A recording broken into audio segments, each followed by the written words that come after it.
What's up mga kababayan? Dito sa Toronto, Canada, ito umulan na naman ng yelo. Malamig sa labas. Pero kailangan natin ng mag-drive pauwi. Ito alas 11 na ng gabi dito.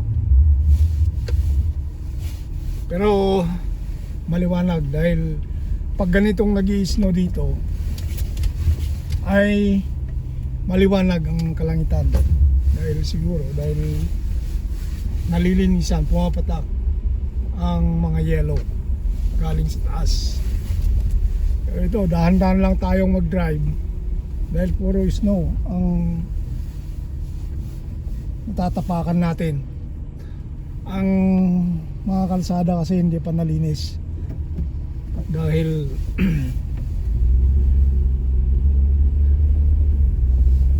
dalawang oras pa lang tong nagsimula yung snowstorm hanggang bukas ito.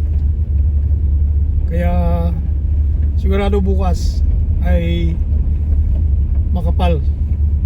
Ang forecast kasi ay mga 20 centimeters to hanggang bukas. Kaya sigurado bukas ay makapal. Pero yung mga main road naman ay sigurado yan may naglilinis. Dire-diretso may naglilinis yan dahil yan ang ginagawa ng mga maintenance ng city ng Toronto. Pag ganitong may storm, busy sila maglilinis sa daan dahil hindi pwedeng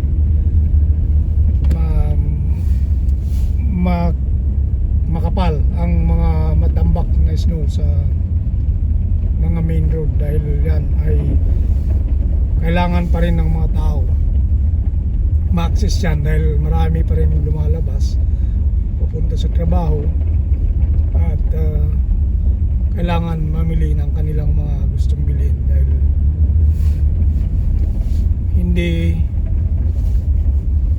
hindi nila kailangan na maghintay pa ng ilang araw para makalabas. Pwede pa rin lumabas dito pag ganito mga nag-i-snow at malamig.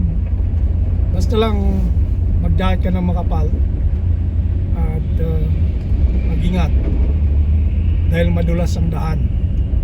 So kailangan natin mag-ingat, dahan-dahan lang, lalo pag tayo nagda-drive. Kailangan talaga dahan-dahan. Huwag yung mabilis ang takbo dahil pag nagpreno ka pag ganitong may snow sa ang daan, madudulas ang gulong. So mag-i-slide din ang sasakyan. Kaya talagang dapat dahan-dahan lang pag-drive. Ingat-ingat. O di bali na kung mabagal ka, basta safe ka naman makarating sa pupuntahan mo. Ganon dito. Ayan, may mga drivers pa rin na mabibilis.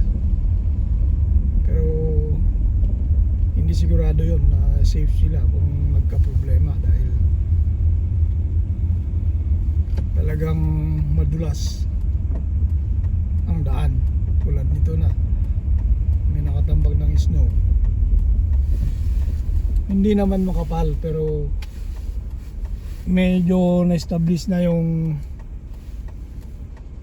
yung ice sa semento kaya mahirap na yung magpatakbo ng mabilis. Yun nga ang problema ay kung mag-sudden stop ka, dudulas yung gulong mo, mag-slide ka. Hindi talaga mag-stop yan hanggat may mabangga kung meron nasa harapan. Kaya ganyan ang style pag nag-i-snow. Ingat-ingat. Yung iba hindi na lang lumalabas kung pwedeng hindi lalabas, matitiis nila. Yung iba hindi rin papasok. Naintindihan naman nila yung mga ganun.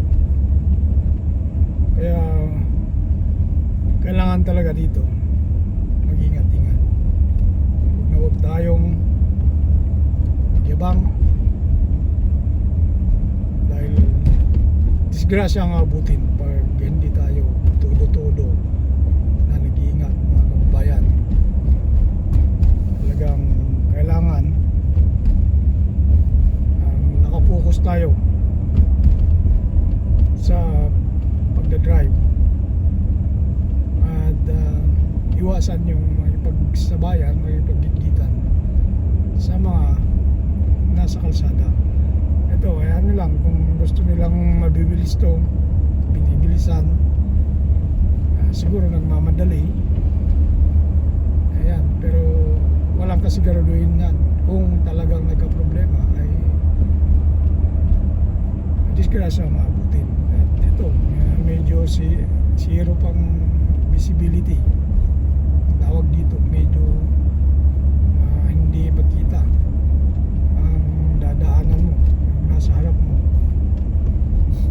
Kaya ingat talaga ang kailangan pag ganitong sitwasyon. Ay kailangan talaga mag-ingat. Hindi naman ganito araw-araw.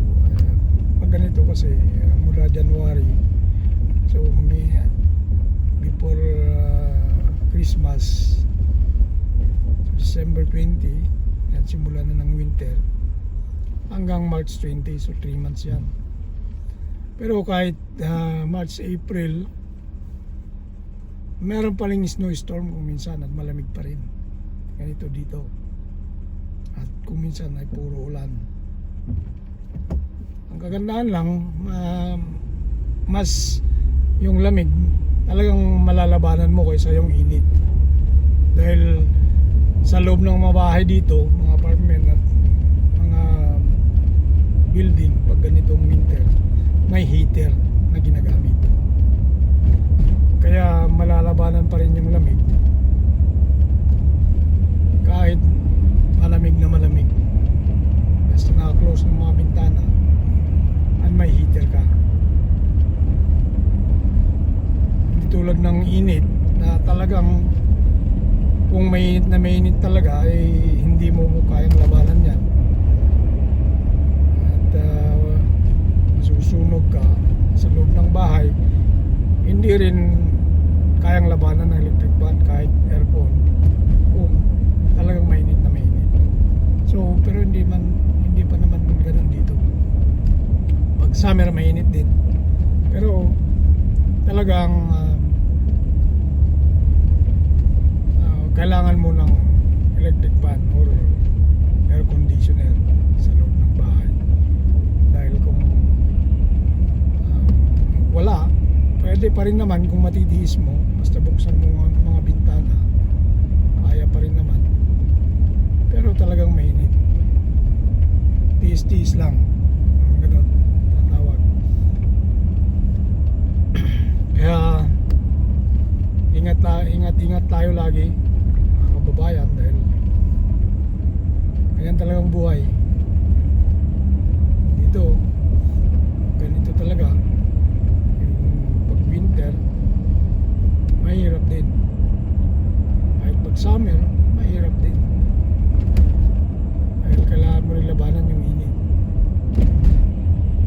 Pero yun nga, hindi pa yung tulad sa ibang mga bansa or mga area na may wildfires. Dito sa Toronto, dahil pinaka-sentro, ay kailangan medyo mas okay pa kaysa ibang city, kahit sa ibang bansa. Kaya kailangan, mga kaibigan, mag-ingat. So ito, mag-comment at i-follow nyo lang ang at subscribe ang Facebook page natin, Paring Jomar, at share na rin ang mga videos natin para kayo po ay makasali sa mga raffle. At baka sakali kayong mananalo ay makatulong din kami sa inyong lahat, mga kabayan, mga idol. dito na muna tayo. At maraming salamat sa pagsama nyo sa akin sa paglalakbay. God bless.